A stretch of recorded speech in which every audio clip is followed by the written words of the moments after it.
So we knew that pain management was very challenging before COVID-19 started.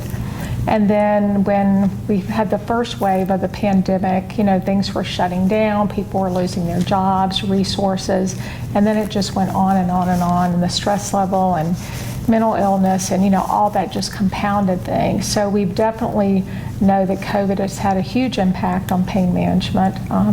We've seen a dramatic increase. First it was by 20 to 40%. Some areas of the country, overdoses and deaths from opioids and other medications, self-medicating, street drugs, alcohol abuse have just skyrocketed. So I think we had this interest in using more integrative ways to treat pain before COVID, but certainly that became more prominent during the pandemic.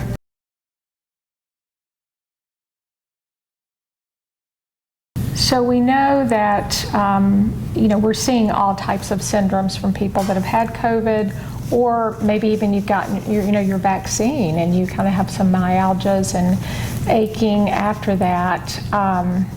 I think we are going to have this whole population of patients with post-COVID type symptoms, and we're still trying to figure that out. We will see COVID positive patients, but usually when they're in the emergency department in our hospital. We utilize pain neuroscience education, metacognition, the pain coaching in and of itself. It doesn't really matter where the pain's coming from or why you're having pain, because we're attacking really the neurological implications. We're changing the thought processes around my pain, and we really tie into stress management as a way to reduce pain.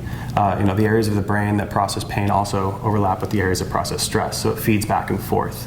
Unfortunately, stress management has not really been what we've been talking about with pain management up until recently. And with COVID-19, a lot of people are very stressed, very anxious, so it shows and it proves another way that we can actually deal with pain regardless of the reason for it and the history of it.